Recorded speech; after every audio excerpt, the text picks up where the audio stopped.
आप सबका discovery of spiritual India के कार्यक्रम में एक बार फिर हार्दिक अभिनंदन। महर्षि आपको भी नमन करता हूं और अभिनंदन करता हूं। तो बहुत ही सुंदर चर्चा चल रही है महाराज जी, किस तरीके से हम पुनर्निर्माण भारत का कर सकते हैं और वैदिक भारत बना सकते हैं, एक शक्तिशाली भारत बना सकते हैं, नैतिकता के आधार पर, मानवता के आधार पर, जहाँ पर खुशहाली हो, पीस ऑफ माइंड हो, लोग खुश रहे, ऐसा भारत हम देखना चाहते हैं। तो आपने एजुकेशनल सिस्टम को, शिक्षा की प्रणाली को कैसे मजबूत किया जा सकता है, इस पर आपने अपना निर्देश दिया, आदेश दिया हम सबको, गवर्नमेंट ऑफ इंडिया को, स्टेट गवर्नमेंट्स को। महर्षि आप एक और यहाँ पर आता है, इसका एक पार्ट है, वो है अर्थव्यवस्था। तो किस प्रकार से अर्थव्यवस्था होनी चाहिए वैदिक भारत में? अभी जैसे विमुद्रीकरण हुआ है, और क्या उससे कोई फर्क पड़ेगा? पहले वैदिक काल में किस तरीके से अर्थव्यवस्था हुआ करती थी?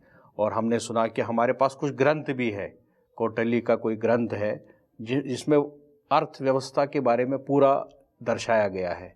तो किस प्रकार की आप अर्थव्यवस्था चाहते हैं एज ए नेशनल, हमारे गुरु है, राष्ट्रीय गुरु है आप, तो कैसे व्यवस्था आप चाहते हैं महाराज जी? किस प्रकार से व्यवस्था करनी चाहिए? हमारा देश प्राचीन काल से अत्यंत समृद्ध देश रहा। अर्थ को यहां पर एक पुरुषार्थ माना गया। परिवार समृद्ध होना चाहिए, समाज और राष्ट्र भी समृद्ध होने चाहिए। यही हमारे ऋषियों की आकांक्षा रही। हमारे देश में गरीबी कभी नहीं थी।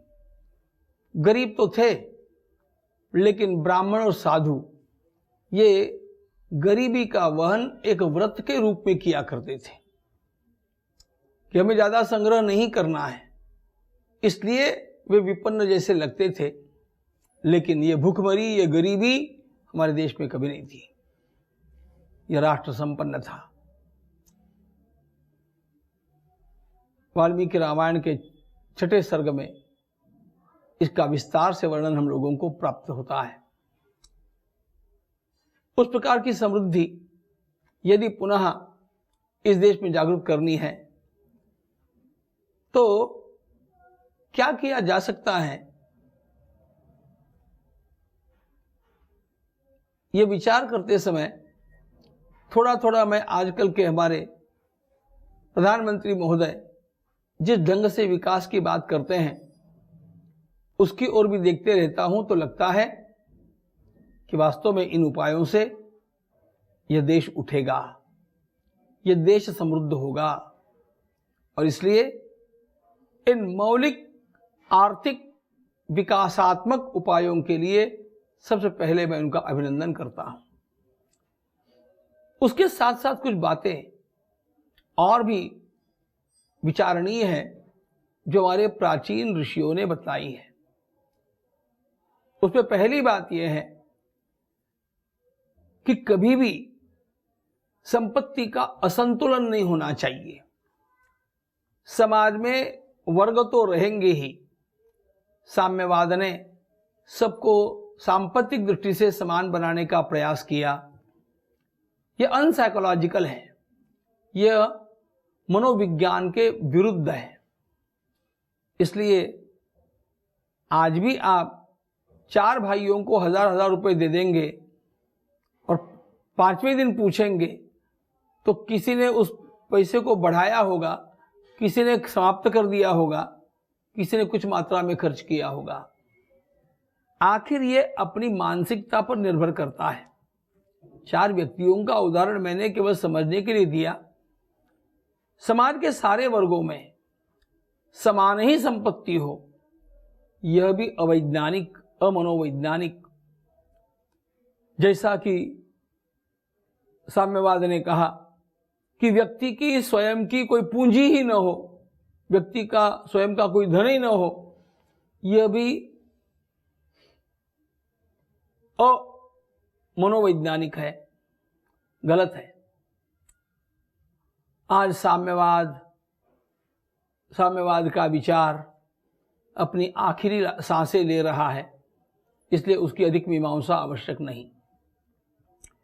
एक और, मैं चाहे जितना कमाऊंगा, इस प्रकार का पूंजीवाद, भारत का जो विचार है वह समाज में विषमता तो रहेगी, समाज में अनेक स्तर तो रहेंगे, उनको सर्वथा मिटाना संभव नहीं है।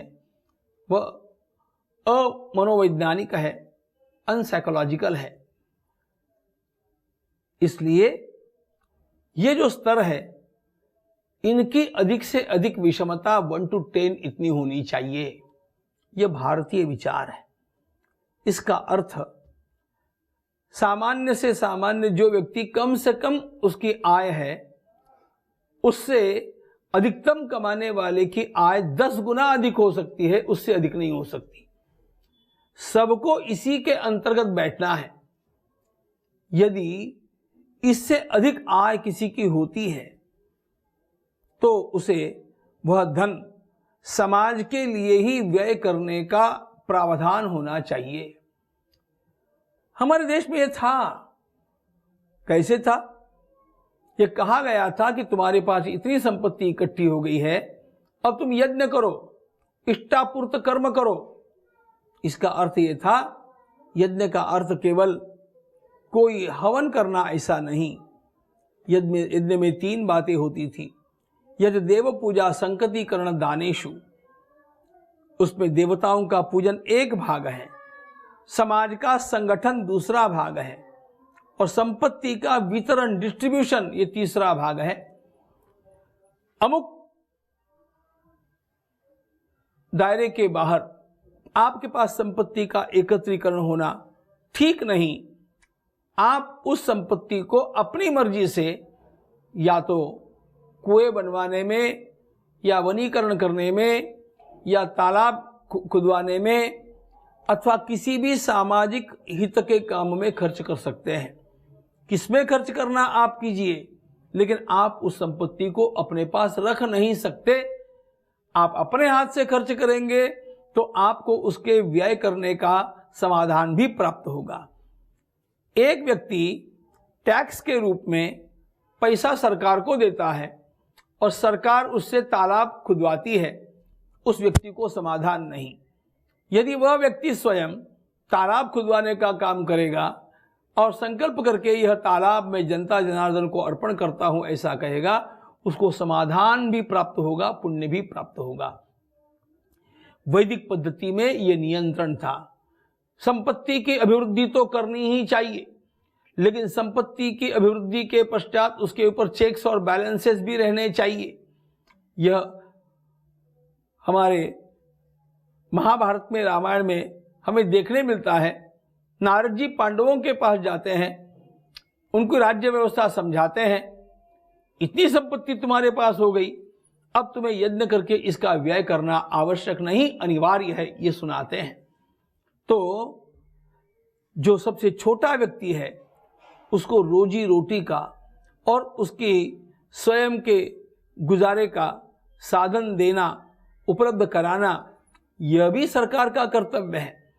और सबसे अधिक संपत्ति कमाने के लिए लोगों को सहायता करना, यह भी शासन का कर्तव्य है। सबसे अधिक जिसने कमा लिया उसको फिर समाज के लिए खर्च करना चाहिए, यह भी अंकुश रखना यह शासन का कर्तव्य है। अब इसमें एक बात और है, इसका परिणाम क्या होगा? धीरे धीरे मिनिमम इनकम वाला जो वर्ग है वो ऊपर उठता जाएगा। इसका मतलब देश का मिनिमम इनकम बढ़ता जाएगा। मिनिमम इनकम बढ़ता जाए तो उसके 10 गुना तक मैक्सिमम इनकम कितना भी हो, पूरा राष्ट्र जब समर्थ हो जाएगा तो किसी को किसी की ईर्ष्या नहीं रहेगी, सब मिलकर के उठेंगे। मुझे लगता है सबका साथ सबका विकास, इसका यह भी एक आयाम हो सकता है। उन्नति करेंगे, केवल एक वर्ग नहीं करेगा, सब वर्ग करेंगे। सभी वर्गों को उन्नति करनी है तो पहले सबसे निचले वर्ग को उठने की हिम्मत मिलनी चाहिए। यह हमारा भारतीय मूल विचार है। संसार में, हमारे जीवन में अर्थ का अभाव भी नहीं होना चाहिए और अर्थ का इतना अधिक प्रभाव भी नहीं होना चाहिए कि वह हमारी इंसानियत का नाश कर दे। इसलिए उसके ऊपर यह नियंत्रण भी आवश्यक था। और भी एक बात है, अर्थव्यवस्था जीवन मूल्यों का पालन करते हुए ही बढ़नी चाहिए। उसमें कहीं पर भी नीति मूल्यों का हनन नहीं होना चाहिए। यह हमारे ऋषियों ने बहुत ध्यान रखा। हर व्यक्ति के पास आने वाली संपत्ति का आय का जो स्रोत है वह शुद्ध हो, यह तो कहा, लेकिन व्यय भी कैसे होना चाहिए उन्होंने इसके बारे में बताया। 5 हिस्सों में हर व्यक्ति को अपनी संपत्ति का वितरण करना चाहिए। श्रीमद् भागवत में भगवान स्वयं उद्धव जी को समझाते हैं संपत्ति का व्यय कैसे किया जाए। देखो, आय की वृद्धि करने में बुद्धिमानी की आवश्यकता होती है, यह बात सत्य है। व्यय करने में उससे भी अधिक बुद्धिमानी की आवश्यकता होती है, इस बात को ध्यान में लेना चाहिए। और इसलिए भगवान स्वयं मार्गदर्शन करते हैं। धन को कमाने के लिए तो बुद्धिमत्ता की आवश्यकता है, लेकिन उसको खर्च करने में भी हम लोगों को अपनी बुद्धिमानी का परिचय देना आवश्यक है। भगवान श्री कृष्ण श्रीमद् भागवत में 11वें स्कंध में उद्धव जी को यह विषय समझाते हुए कहते हैं, मनुष्य को अपना धन 5 वर्गों में विभाजित करना चाहिए।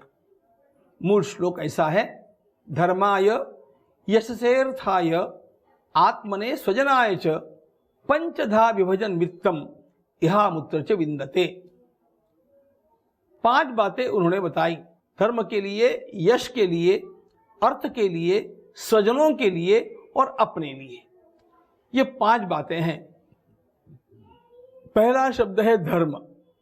इसका अर्थ यह है कि आपको अपनी संपत्ति का कुछ भाग ऐसे कामों में खर्च कर देना चाहिए, ऐसे पुण्यात्मक कामों में खर्च कर देना चाहिए जिसका किसी को पता नहीं है। शुद्ध पुण्य, शुद्ध धर्म उसको कहते हैं। आपने गरीबों को जिमाया, आपने किसी एक अनाथ छात्र को सहायता की, अथवा आपने ऐसा किसी गरीब कन्या के विवाह में सहयोग दे दिया, ये बातें दुनिया को बताने की नहीं होती हैं। यह जिसको किसी को बतलाया नहीं गया, शुद्ध पुण्य जिससे प्राप्त होता है, यह धर्म, यह एक बात हुई। फिर कहते हैं कुछ वित्त आपको ऐसे भी खर्च करना चाहिए जहां पर आप अपने पिताजी का, अपने माताजी का एक बोर्ड लगा सकते हैं ताकि उनका यश बढ़े, उनकी कीर्ति बढ़े। हमारे पूर्वज तालाब खुदवाते थे, प्याऊ चलाते थे, मंदिर और धर्मशाला बनाते थे और अपने पूर्वजों का नाम वहां पर मंडित किया करते थे। ये गलत बात नहीं है। यह कीर्तिवर्धन करने के लिए धन का व्यय करना दूसरा वर्ग बतलाया गया। तीसरी बात बतलाते हैं, धन को धन बढ़ाने के लिए लगाओ। आपके धन का एक हिस्सा आपको पुनः इन्वेस्ट करके अपने धन की वृद्धि बढ़ा करने के लिए ही लगाना चाहिए। फिर कहते हैं आपको अपना धन कुछ मात्रा में अपने आसपास के जो अपने रिश्तेदार हैं, पड़ोसी हैं, जिनको आप अपना मानते हैं, ऐसे लोगों के सहयोग के लिए भी लगाना चाहिए ताकि सभी के भीतर शांति बनी रहे। और फिर कहते हैं आत्मने, स्वयं के लिए, then you enjoy for yourself. आपको जहां लगाना है लगाइए। ये 5 वर्ग हैं, शुद्ध पुण्य के लिए, कीर्ति बढ़ाने के लिए, अर्थ की वृद्धि के लिए, अपने स्वजनों के लिए और अपने लिए। ऐसा भी मत मानना कि ये 5 सम प्रमाण में होने चाहिए। ये कैसे होने चाहिए? तो जब आरंभ करेगा व्यक्ति तो अर्थ को बढ़ाने में ज्यादा लगाएगा, बाद में धीरे धीरे अर्थ विपुल मात्रा में आ गया, फिर कीर्ति बढ़ाने के मद में ज्यादा लगाएगा, कभी आवश्यकता अनुसार अपने स्वजनों के लिए खर्च करेगा। तो इसका सभी का समानता की आवश्यकता नहीं है, यह सब समान रखने की आवश्यकता नहीं है, लेकिन संतुलित रूप में कभी इसको बढ़ाया कभी उसको बढ़ाया, जिस समय की जो आवश्यकता है उसको देख करके बढ़ाया, ये तो करना ही पड़ेगा, लेकिन सब में कुछ कुछ करते जाना यह आदत होनी चाहिए। यह स्वयं हमारे भगवान श्री कृष्ण प्रभु ने बताया। और भी एक बात है जो वैदिक पद्धति से यदि आप वास्तव में अर्थकारण में लाना चाहते हैं तो विचारणीय है। एक व्यक्ति एक ही व्यवसाय कर सकेगा, उस व्यवसाय में वो चाहे जितना बड़ा हो जाए। आज क्या हो गया है, जिसके हाथ में पूंजी आ गई, कैपिटल आ गया, वो इधर भी घुसता है, उधर भी घुसता है, उधर भी घुसता है, टेक्सटाइल में घुसता है, सर्वत्र घुस जाता है। वैदिक काल में ये नहीं कर सकते थे। यदि आप टेक्सटाइल में हैं, आप जितनी मर्जी टेक्सटाइल में प्रोग्रेस करो, but you can not do any different business. यह एक बड़ी पाबंदी थी। इसका परिणाम यह था कि अन्य लोग जो एक व्यक्ति के कैपिटल के नीचे अन्य व्यवसाय करते हुए दब जाते हैं, वो दबेंगे नहीं। आज क्या हो गया, जिनके पास बहुत अधिक धन है वो बुलडोजर जैसा ऐसा आते हैं कि सारे व्यवसायों को कैप्चर करके सब लोगों को अपने नीचे दबा डालते हैं। वैदिक काल में यह कभी संभव नहीं था। इसका भी विचार किया जाना चाहिए। एक बात मैं और कहना चाहता हूं, यद्यपि वैदिक काल में 1 to 10 यह एक प्रमाण था, रेशियो था। आवश्यकता नहीं कि आज आप उतना ही रखें। आज चाहे आप उसको 1 to 20 कर सकते हैं, लेकिन उसकी कहीं न कहीं सीमा निर्धारित करना आवश्यक है। एक व्यक्ति अथवा एक परिवार अनाप शनाप चाहे जितना बढ़ाता हुआ अपना एम्पायर खड़ा कर लेगा और दूसरी ओर किसान आत्महत्या करने के लिए मजबूर होगा, यह तो कोई अच्छी अर्थव्यवस्था नहीं है। इसका ध्यान रखना चाहिए। 1 to 10 यह वैदिक पद्धति का वर्गीकरण मैंने कहा। आप 1 to 20 कीजिए, 1 to 25 कीजिए, लेकिन कहीं न कहीं इस वृद्धि को रोकिए। यह आवश्यक है, नहीं तो विषमता निर्माण होगी और यह विषमता सारे समाज के लिए घातक होगी। नक्सलवाद जो निर्माण हुआ वह केवल देशद्रोहियों के कारण नहीं हुआ, देश की विषमता के कारण भी निर्माण हुआ। उसका नाजायज फायदा अन्य भी लोगों ने ले लिया और वह एक हमारे लिए अत्यंत बड़ा सिरदर्द बन गया, इस देश का नासुर बन गया। यह बुरी बात है, लेकिन समाज की विषमता कहीं न कहीं आगे जाकर के उपद्रव करती है। इसको ध्यान में लेकर के यह विषमता न्यूनतम कितनी होगी, इसका विचार वैदिक ऋषियों ने किया था। संपूर्ण समानता कभी नहीं आएगी, चाहे जितनी विषमता होनी नहीं चाहिए। इन दोनों के बीच में एक विषमता का भी वर्गीकरण किया जाना चाहिए। यह वैदिक दृष्टि है। नारायण जी। महाराज जी बहुत ही सुंदर। महाराज जी अब एक और तीसरा जो पार्ट आता है वो सोशल स्ट्रक्चर का आता है। सोशल स्ट्रक्चर का अभी हमने हाल पूरा भारत में देखा है। जैसे हमारे परिवार है तो परिवार में माँ बाप को, वृद्धों को बाहर निकाल के अनाथ आश्रम में भेजा जाता है। न्यूक्लियर फैमिलीज बन रही है और सोशल स्ट्रक्चर में बहुत सारे समस्याएं हैं। तो इसको किस तरीके से महाराज जी हम करेंगे? तो आप संक्षिप्त में महाराज जी इस पे थोड़ा सा बता दीजिए। सोशल स्ट्रक्चर को कैसे सुधारा जाए? लड़कियों के साथ बलात्कार होता है, माँ बहनों के साथ में हरासमेंट होती है, वायलेंस होती है। मूल बात ऐसी है जी कि मानवीय स्वभाव में जितने दोष हैं, मानवीय स्वभाव में जितने विकार हैं, उनका तो नैसर्गिक पद्धति से विचार किया जा सकता है। आज बुराई ये हो गई कि विभिन्न प्रकार के प्रसार माध्यमों के माध्यम से इन बुराइयों को उभारा जाता है। जी, इन बुराइयों को बढ़ावा मिलता है और इसलिए सबसे पहले प्रसार माध्यमों का कहीं न कहीं नियंत्रण करना आवश्यक होगा। जी, प्रसार माध्यम भी खुली छूट के रूप में सब कुछ नहीं कर सकेंगे। किसी को भी 100% फ्रीडम इस संसार में हो नहीं सकता। समाज के हित के दायरे में जो बातें जितनी आवश्यक है उतनी ही आगे पनपने देनी चाहिए। ये पहली बात। जिस प्रकार विकारोत्तेजक, विकार उद्दीपक, इस प्रकार का साहित्य और इस प्रकार का प्रचार मीडिया के माध्यम से नहीं होना चाहिए, उसी प्रकार एक दूसरी आवश्यकता है कि जीवन मूल्यों का अत्यंत उदात्तीकरण होना चाहिए। प्रसार माध्यमों में ये दिखाया जाना चाहिए और यह बात बार बार समाज की हवा में होनी चाहिए कि माता पिता को संभालना हमारा कर्तव्य है जी। नैतिक जीवन व्यतीत करना यही अच्छाई है। आप देखिए, समाज के सामने इस प्रकार के कुछ आदर्श भी होने चाहिए जी। चाहे जैसा वातावरण है, लेकिन ऐसी स्थिति में भी जब हम डॉक्टर अब्दुल कलाम जैसे व्यक्ति को अपने सामने देखते हैं जी, तो मन श्रद्धा से भर आता है। जब हम हमारे न्यायमूर्ति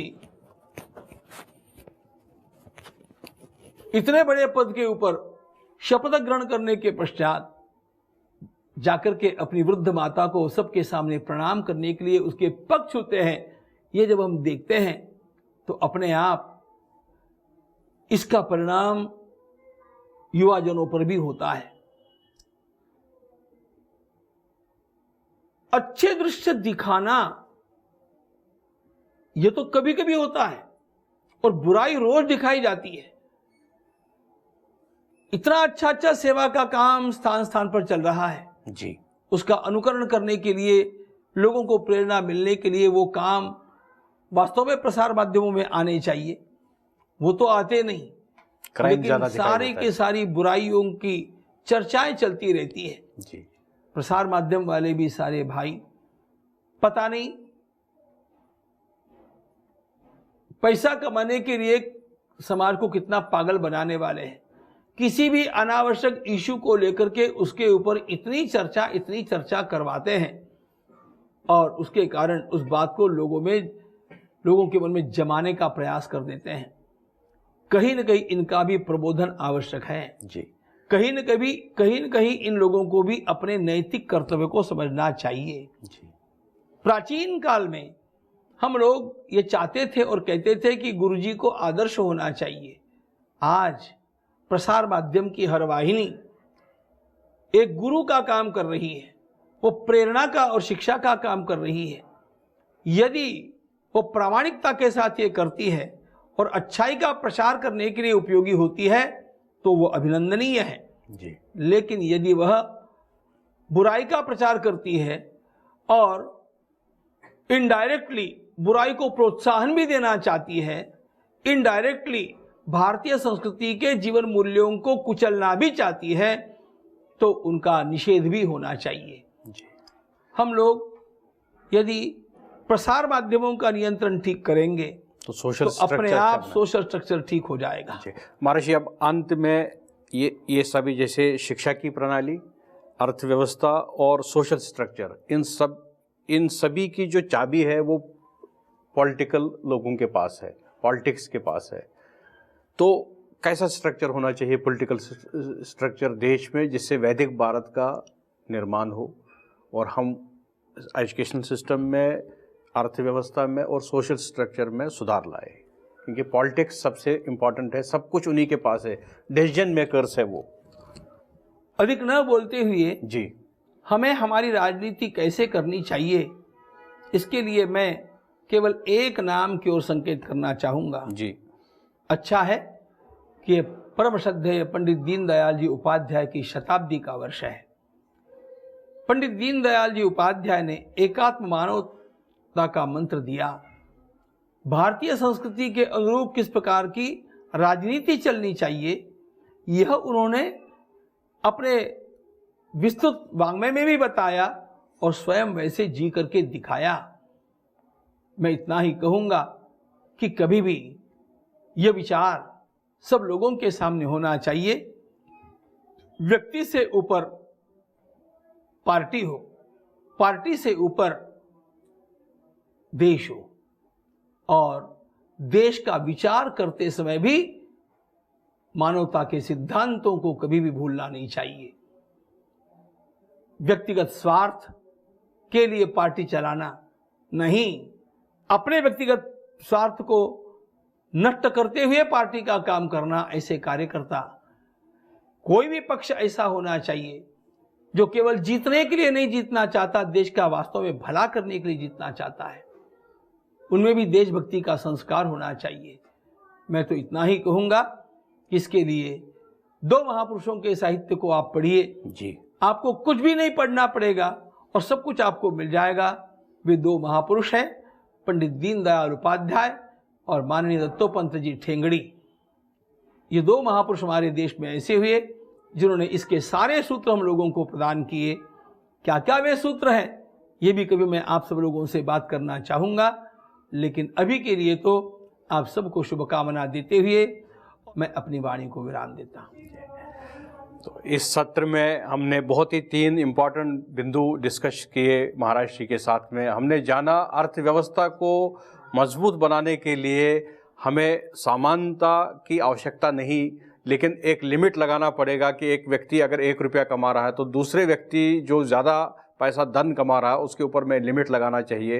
1:10 का रेशो 20 का रेशो है पहले से, लेकिन महाराज जी कह रहे हैं कि ये 25 हो सकता है, 30 हो सकता है, लेकिन एक लिमिट लगाना चाहिए तो अर्थव्यवस्था हमारी मजबूत बन सकती है। उन्होंने महाराज जी ने सोशल स्ट्रक्चर के लिए जितने भी प्रसार के जितने भी केंद्र हैं उनको उनका सेल्फ रेगुलेशन होना चाहिए। वो नैतिकता और अच्छे कामों को हाईलाइट ज़्यादा करें और क्राइम और बाकी काम पर ज़्यादा चर्चा कम करें, कि उससे भी हमारी मानसिकता पर एक बदलाव आएगा। नहीं तो जैसा हम प्रोग्राम दिखाएंगे उसका इम्पैक्ट वैसे ही रहेगा हमारे लोगों के ऊपर। पॉलिटिकल स्ट्रक्चर को मजबूत बनाने के लिए महाराज जी ने कहा, एक नाम तो मुझे याद रह गया, पंडित दीनदयाल जी उपाध्याय, उनका ग्रंथ पढ़ना। दूसरा महाराज जी ने भी नाम दत्तोपंत जी ठेंगड़ी जी, उनका ग्रंथ पढ़ने से पूरा पॉलिटिकल स्ट्रक्चर हमें समझ आता है। ये बहुत सुंदर सारवर्धक ज्ञानवर्धक चर्चा रही महाराज जी के साथ में। महाराज जी का जो ज्ञान का प्रवाह है वो आप सब तक पहुँच रहा है और हम सबको भी वो ज्ञानमय कर रहा है। इसके लिए मैं महाराज जी को बहुत बहुत धन्यवाद देना चाहता हूँ, आभार प्रकट करना चाहता हूँ महाराज जी, और आपको नमन करता हूँ। आगे भी यही आशा है कि आप भी हमारे चैनल के माध्यम से सबको इसी तरीके से आप लाभान्वित करेंगे, उनको ज्ञान देंगे और उनको अंधकार से प्रकाश की तरफ बढ़ाएंगे। इन्हीं शब्दों के साथ में मैं आपको प्रणाम करता हूँ।